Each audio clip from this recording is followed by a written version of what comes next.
Hello, जय हिंद, नमस्कार। स्वागत है आपका टीचिंग क्लासेस पे। कैसे हैं आप सब? आई होप सब अच्छे होंगे और तैयारी में जुट चुके होंगे। फर्स्ट सेमेस्टर वालों की क्लास चल रही होगी। आई होप उनकी टीचिंग्स भी लगने वाली होंगी। बहुत सारे स्कूल की टीचिंग लग भी चुकी होंगी और कुछ लोगों की टीचिंग लगने वाली होंगी। ठीक है। टीचिंग में आपको बहुत मेहनत करनी है। रेगुलर पढ़ाने जाना है, टीएलएम बनाना है और बहुत सारी फाइल्स वगैरह बनाना है। टीचिंग फाइल बनानी है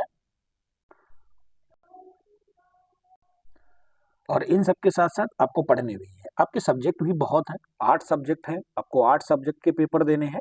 ये बिल्कुल अलग है आपके ग्रेजुएशन 12th और 9th से, बिल्कुल डिसेंट है, बिल्कुल अलग है। अगर आपने ग्रेजुएशन में बीएससी किया है तो आपको साइंस बैकग्राउंड मिला होगा। अगर आपने बीए किया है तो पूरी तरह से एक आर्ट बैकग्राउंड मिला होगा। कोई भी कोर्स किया है आपने, वो स्पेशल बैकग्राउंड से चलता है। लेकिन डीएलएड आपका मिक्स चलेगा। आपको हिंदी भी पढ़नी है, दो दो लैंग्वेज पढ़नी है, हिंदी भी पढ़नी है, इंग्लिश भी पढ़नी है, संस्कृत भी पढ़नी है और मैथ्स भी पढ़नी है, साइंस भी पढ़नी है, कंप्यूटर भी पढ़नी है, एसएसटी भी पढ़नी है और डीएलएड के तो सब्जेक्ट पढ़ने ही पढ़ने हैं। मतलब टोटल आपको 8 पेपर हैं। और एक चीज इसमें और बड़ी बात है कि आपको समय नहीं देता एग्जाम का। 3 दिन में आपके 8 पेपर ले लेगा, केवल 3 दिन में आपके 8 paper. First day I think 2 paper, second day 3 और थर्ड डे भी 3। ठीक है। कोई चांस नहीं है आपके पास कि हाँ, अगर आप सोचें एटलीस्ट कि हम लोग लास्ट में एक दिन में एक सीरीज पढ़ के एग्जाम दे देंगे, इम्पॉसिबल। समय नहीं है आपके पास। एक दिन में आप या तो 2 पेपर पढ़े कि एक दिन या 2 दिन का बीच में गैप मिल गया तो आप पढ़ के पेपर दे देंगे, ऐसा कुछ नहीं है। लास्ट डे क्या होता है कि जैसे आपका 3 पेपर है और उस दिन अल्टर मैथ पढ़ गया, साइंस पढ़ गया और एसएसटी पढ़ गया। अब आप शाम को क्या पढ़ेंगे? मैथ और साइंस के बीच में आपको टाइम भी नहीं मिलेगा कि आप कुछ देख लें। कुछ भी नहीं मिलेगा, कॉलेज से बाहर निकलने को नहीं मिलता है। तो हमें अभी से ही खुद को प्रिपेयर करना है। अप्रैल चल रहा है, अप्रैल मई जून 2 ही 3 महीने बचे हैं। इसमें बहुत सारे वर्क पड़ते हैं कॉलेज के। फाइल बनाओ, इसका असाइनमेंट बनाओ, उसका असाइनमेंट बनाओ, इंग्लिश का असाइनमेंट अलग बनाओ, एसएसटी के अलग बनाओ। बहुत सारे जाम है। गवर्नमेंट स्कूल में तो और है, प्राइवेट स्कूल में बहुत सारे, प्राइवेट स्कूल में बहुत बवाल है, बहुत स्कूल में तो बहुत कम है। लेकिन इन सब के साथ साथ आपको पढ़ना भी है। अगर आपकी बैक लग गई तो आपकी प्रॉब्लम, सारी दिक्कत आपसे ही है। मतलब पूरी तरह फोकस्ड होके अभी से धीरे धीरे चीजें निकालना शुरू कर दीजिए, धीरे धीरे पढ़ना शुरू कर दीजिए। मैथ्स हम आपको रेगुलर बेस में बहुत ही आसान भाषा में पढ़ाऊंगा। जिन भाई ने सेकंड सेमेस्टर में पढ़ा है उनको पता है कि 25 में से कितने मार्क्स उनको हमारी 2 ही 3 वीडियो से मिल रही है। हम आपको डिटेल से पढ़ाएंगे। आप नए हैं तो चैनल को सब्सक्राइब जरूर करें, टेलीग्राम ज्वाइन कर लें। वहाँ सारी चीजें हम पहले ही आपको बता देते हैं कि ये सीरीज आपको मिल जाएगी, पवन सीरीज, राजन सीरीज, जो भी सीरीज है। हमारे खुद के हैंड रिटन नोट्स, बहुत सारे नोट्स और बहुत सारे स्टडी मटेरियल वहाँ आपको फ्री ऑफ कॉस्ट मिलते हैं। नए हैं, चैनल सब्सक्राइब करें, लाइक करें, शेयर करें अपने दोस्तों में। कमेंट करके बताएं क्या टॉपिक आपको समझ नहीं आ रही है, कौन सब्जेक्ट आपका ज़्यादा वीक है। मैथ वीक है, साइंस वीक है, संस्कृत ऑलमोस्ट सबकी वैसी ही होती है। और जो हमारी बहनें हैं उनको मैथ्स में थोड़ी प्रॉब्लम होती है। पूरा टेंशन आपकी मैथ्स की खत्म कर दूंगा। लगातार जितना बताऊं उतना पढ़िए, जितना प्रैक्टिस क्वेश्चन दूं उतना करिए।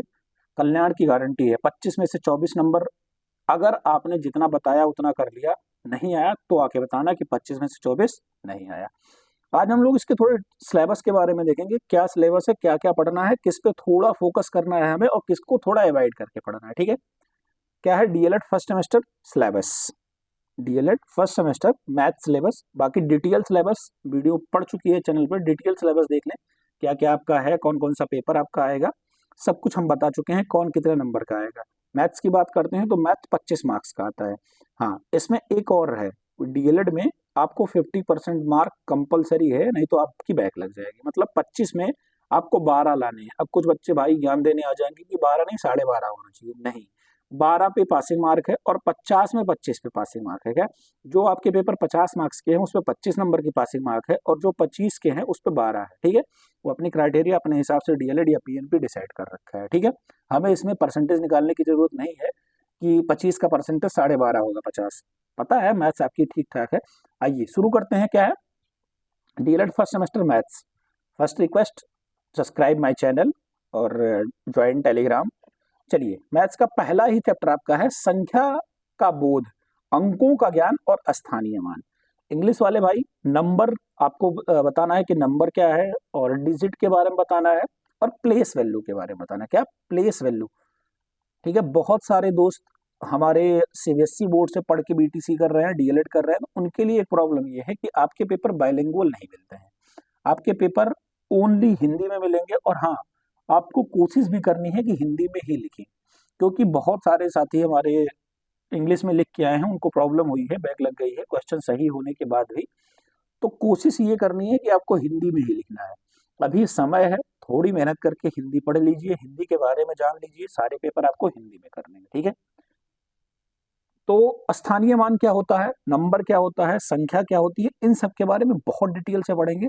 छोटी सी चीज बता दे रहा हूँ, स्थानीय मान जैसे मैंने बोला 2 3 5 में 3 का स्थानीय मान, स्थान, उसके स्थान बताने हैं, किस स्थान पे है। ये तो पता है ना, इकाई, दहाई, सैकड़ा, या अंश, tens, hundred, ones, tens, hundred, thousand, 10,000, ऐसे ना, इकाई, दहाई, सैकड़ा, हजार, 10,000, लाख, 10 लाख, ऐसे। अब इसमें पूछा है तीन, तीन का मान क्या है, इकाई और दहाई। ठीक है, तीन लिखेंगे, उसके बाद जितने नंबर होंगे उतनी जीरो लगा देंगे। ठीक है, कितना आ गया, 30 ना। 30 हमारा क्या हो गया, इसका स्थानीय मान हो गया। सिंपल सा तरीका है। स्थानीय मान की जगह जातीय मान भी पूछ सकता है। क्या? जातीय मान। जातीय मान को इंग्लिश में बोलते हैं फेस वैल्यू। क्या? Face value. अब फेस वैल्यू और प्लेस वैल्यू में थोड़ा सा डिफरेंस है। फेस वैल्यू मतलब, फेस मतलब क्या होता है, आपका चेहरा। अब पूछा कि 3 की फेस वैल्यू, तो 3 की फेस वैल्यू क्या है, 3 का अगर हम फेस देख रहे हैं तो हम 3 ही तो देखेंगे। 3 की प्लेस वैल्यू, वो फेस वैल्यू 3 होगी, प्लेस वैल्यू 30 होगी। ठीक है, चलिए आगे क्या है, आपको गुणा भाग करना है। सिंपल सा गुणा भाग जो आप प्राइमरी में किए होंगे, वही सिंपल सा गुणा भाग। 35 गुणे 5 गुणे 6 ऐसे करके आपको मिलेगा। सिंपल सा गुणा करना है, 35 गुणे 30 ऐसे ही करना है, सिंपल। ठीक है, सिंपल सा गुणा, सिंपल सा भाग, ऐसे सिंपल सा भाग आपको दे देगा। इसमें भी बहुत बच्चे फंस जाते हैं। 1 मार्क्स 2 मार्क्स से क्वेश्चन आपको यहाँ से जरूर मिलेंगे। डिटेल बताऊंगा, अप्रोच बताऊंगा, स्मार्ट अप्रोच बताऊंगा, ट्रिक बताऊंगा, सब कुछ बताऊंगा, करने का सारा तरीका। ठीक है, नेक्स्ट चैप्टर है भिन्न की संकल्पना। अब भिन्न आपको बताना है कि परमीय संख्या क्या है, या भिन्न क्या है। जो p बटा q के रूप में लिखी जाती है उसको परमीय संख्या बोलते हैं। जो अंश बटा हर के रूप में लिखी जाती है उसको भिन्न बोलते हैं। भिन्न का हो सकता है प्लस भी पूछ ले, माइनस भी पूछ ले, मल्टीप्लाई भी पूछ ले, डिवाइड भी पूछ ले। ये सब बहुत आसान भाषा में बताऊंगा। और अभी आप जान लीजिए क्या क्या आपका सिलेबस है, बाकी मैं आपको पूरा डिटेल से पढ़ाऊंगा। नेक्स्ट क्या है, दशमलव की संख्या के बारे में पता होना चाहिए। डेसिमल क्या है, कि डेसिमल की अवधारणा, उनका प्लस माइनस, जैसे बोला 0.5 प्लस 1.25 को प्लस करो, ये सब भी 1.30 हो जाएगा। तो ये क्या करना है हमें, ये सब भी करना है, इनकी अवधारणा देखनी है, इनका भी स्थानीय मान निकालना है। कि 1.253 में बोला कि 2 का स्थानीय मान निकालो। बहुत सारे बच्चे पुराने तरीके से जो सिंपल फॉर्म है उसका लिख देते हैं, गलत हो जाता है। डिटेल से बताऊंगा आपको, अच्छा लगेगा, समझ में आएगा, पूरी बेसिक के साथ बताऊंगा और ट्रिक भी बताऊंगा। ठीक है, नेक्स्ट है अपवर्तक और अपवर्त। क्या? अपवर्तक और अपवर्त। अपवर्तक क्या होता है और अपवर्त क्या होता है। अपवर्त और अपवर्तक में एक चीज जाना है। अपवर्तक मतलब होता है उल्टा। मैंने बोला 7 का अपवर्तक क्या हो जाएगा, तो 7 का अपवर्तक उल्टा क्या हो जाता है, 1/7। अपवर्तक मतलब विलोम। ठीक है, विलोमात्मक इसको मान सकते हैं या विलोम मान सकते हैं। ठीक है, और अपवर्त मतलब होता है गुणनखंड। जैसे मैं बोला 9, 9 का अपवर्त क्या है, तो 9 का अपवर्त 1 भी है, 3 भी है और 9 खुद भी है। ठीक है, मतलब इसके गुणनखंड समझ लीजिए। ठीक है, जब हम चैप्टर में आएंगे तो परिभाषा के साथ डिटेल बताएंगे, क्योंकि परिभाषा भी पूछ लेता है अपवर्त किसे कहते हैं। नेक्स्ट पे चलते हैं, एलसीएम एचसीएफ। बढ़िया टॉपिक है, इतना आसान भाषा में बताऊंगा। एक तरीका नहीं, वो सिंपल फॉर्म नहीं कि हाँ ऐसे कर लो ऐसे कर लो, ऐसे वाला नहीं, ये भी बताऊंगा। ये तो बेसिक्स है। इसके साथ साथ स्मार्ट अप्रोच बताऊंगा, कैसे आपको 12 का और 36 का या 12 और 32 का एलसीएम निकालना है। स्मार्ट तरीका, बिल्कुल स्मार्ट। अलग अलग काटिए, मल्टीप्लाई करिए, तुरंत आप बता दीजिए इनका एलसीएम क्या होगा। ठीक है, परसेंटेज का सामान्य परिचय। बहुत ही सामान्य सा क्वेश्चन आता है कि 500 का 25% क्या होगा। 500 का 25% आपको ये फाइंड करना है ये भी बहुत आसान तरीके में बताऊंगा कि 500 का 25% हम लोग डायरेक्ट कैसे निकाल सकते हैं, क्या कर सकते हैं, ये सब बिल्कुल डिटेल से एक एक पॉइंट, एक एक बेसिक आपके क्लियर करूंगा। अगला चैप्टर है आपका पिक्टोग्राफ, पाई ग्राफ, बार ग्राफ। पिक्टोग्राफ बहुत आसान है, पाई ग्राफ और बार ग्राफ दोनों बहुत आसान है। 2 मार्क्स के क्वेश्चन लगभग आते हैं पिक्टोग्राफ या बाई ग्राफ से, ये तो फिक्स है कि पिक्टोग्राफ आएगा या बाई ग्राफ आएगा या बार ग्राफ। 2 मार्क्स के लघु उत्तरीय एक क्वेश्चन आपको जरूर मिलेंगे, ठीक है। ये सब ग्राफ के साथ आपको सिखाऊंगा कैसे क्या करना है, पहले क्या करना पड़ता है, आरोही क्रम, अवरोही क्रम, असेंडिंग डिसेंडिंग जो भी। और हाँ, पूरी क्लास आपको बायलिंगुअल मिलेगी, मैथ्स की पूरी बायलिंगुअल क्लास मिलेगी, साइंस की बायलिंगुअल क्लास मिलेगी, इंग्लिश और हिंदी दोनों में क्वेश्चंस बताए जाएंगे। जो आपको पीडीएफ मिलेगा वो हिंदी में मिलेगा क्योंकि आपका पेपर हिंदी में आएगा। जो आपको पढ़ाया जाएगा वो आपको बायलिंगुअल पढ़ाया जाएगा क्योंकि यहाँ का समझ करके आपको एग्जाम में ही इम्प्लीमेंट करना है। कैसा हमने बताया था, क्या था, क्या कीवर्ड बताया था कि हाँ इंग्लिश को हिंदी में कैसे कन्वर्ट करेंगे वहाँ, ठीक है। चलिए नेक्स्ट पे चलते हैं। अगला चैप्टर हमारा आएगा सजातीय विजातीय। क्या सजातीय विजातीय मतलब एक ही जाति के, जैसे 5x + 2y ये क्या हो गया, ये विजातीय हो गया। 5x + 3x ये क्या हो गया, सजातीय हो गया। मतलब एक ही कम्युनिटी के, x कम्युनिटी का है तो x ही रहे, y कम्युनिटी का है तो y ही रहे, ठीक है। सजातीय विजातीय बताऊंगा आपको। रेखा, रेखाखंड, किरण, इन सब के बारे में सामान्य परिचय ज्यादा से ज्यादा पूछ लेता है। रेखाखंड क्या होती है, या रेखा क्या है, या तल क्या है, या किरण क्या है, इनकी ज्यादातर परिभाषा पूछ लेता है 1 नंबर में, ठीक है। आगे क्या है, बहुत आसान है। पटरी प्रकार की सहायता से केवल 3 कोण बनाना सीखना है आपको, 60, 90 और 120। केवल 3 कोण, 60, 90, 120। मैं आपको सब बता दूंगा। 45 कैसे बनाया जाएगा, 60, 90, 120, 180, 360 सब आपको पटरी प्रकार से बनाना सिखा दूंगा, ठीक है। अगला टॉपिक है कोण के प्रकार, कितने प्रकार के होते हैं, भुजा के आकार पे, भुजा के आधार पे, कोण के आधार पे। ये चीजें प्रकार में 2 नंबर में पूछ लेता है, सीधा क्वेश्चन पूछ लेता है। अधिक कोण, न्यून कोण, सम कोण, बृहद कोण, ये सब आपसे पूछ लेगा कि कोण के कितने प्रकार होते हैं। किसी एक कोण का फिगर बना के आप समझाइए, ये सब मैं आपको डिटेल से बताऊंगा।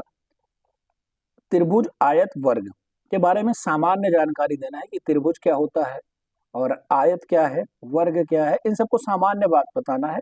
इनकी परिधि क्या है, परिमाप क्या है, क्षेत्रफल क्या है। मतलब बहुत ही आसान है, बहुत ज्यादा टफ नहीं है, लेकिन जिन्होंने मैथ नहीं पढ़ी है उनके लिए टफ भी है। उनके लिए टफ है लेकिन वो हमसे जुड़े, बिल्कुल बेसिक भाषा में, बहुत ही आसान भाषा में समझाऊंगा। आप एक बार पढ़ेंगे तो हाँ सोचेंगे कि हाँ यही पढ़ना चाहिए। फालतू का पैसा बर्बाद करना, किसी का कोर्स परचेज करना, किसी का पीडीएफ कोर्स खरीदना, किसी की कोई जरूरत नहीं है, ठीक है। अभी मैं यहाँ पढ़ाऊंगा, उसके बाद आपको सीरीज खरीदने की भी जरूरत नहीं है। सारी सीरीज मैं यहीं आपको करवा दूंगा, पवन, राजन, अग्रवाल सब यहीं करवा दूंगा। सबकी पीडीएफ अपने टेलीग्राम में प्रोवाइड करवा दूंगा, ठीक है। नेक्स्ट क्या है, परिमिति का अर्थ बताना है कि परिमिति क्या है, परिमाप क्या है। बहुत सिंपल फॉर्म में, जैसे वृत्त की परिमिति बताना है या परिमाप बताना है, त्रिभुज का परिमाप बताना है, ये सब बहुत आसान भाषा में है, ठीक है। इतना ही आपका सिलेबस है मैथ्स का, इतनी चैप्टर आपको पढ़ने हैं, इतने में आपको 25 मार्क्स में से 24 टारगेट करके चलना है कि मुझे 24 से कम नहीं चाहिए तो नहीं चाहिए, क्योंकि स्कोरिंग सब्जेक्ट है। मैथ्स स्कोर कर सकते हैं हम लोग, डिक्टो नंबर मिल सकता है, ना राइटिंग की कोई दिक्कत है ना किसी और चीज की कोई दिक्कत है। आपने कोई सवाल सॉल्व किया, 2 + 2 = 4, अगर आपने ऐसे भी 4 लिख दिया तब भी आपको 1 मार्क्स मिल जाएगा। और बहुत अच्छे लोग ऐसे बहुत बढ़िया राइटिंग बना के लिखेंगे तो भी उनको 1 ही मार्क्स मिलेगा, ठीक है। और अब आप बिल्कुल रफली कर दिए तो भी आपको 1 मार्क्स मिलेगा। मतलब मैथ पूरी तरह से स्कोरिंग सब्जेक्ट है, ठीक है।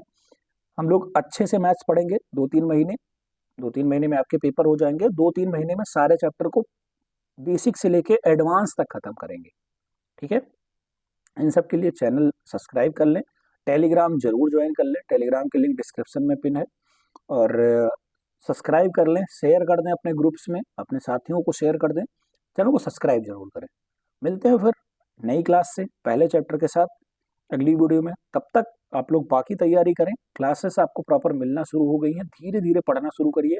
सब्जेक्ट बहुत हैं, बाल विकास, शिक्षण अधिगम, मतलब कंफ्यूजिंग सब्जेक्ट हैं, ऑप्शंस मिलते जुलते रहेंगे, दिक्कत हो जाएगी लास्ट में। धीरे धीरे पढ़ते चलिए।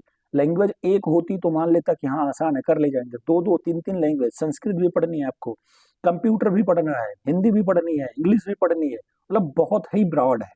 ठीक है, चलिए तैयारी करिए, सारी क्लासेस आपको यहीं मिलेंगी, सब कुछ यहीं मिलेगा। चैनल को सब्सक्राइब जरूर कर लें।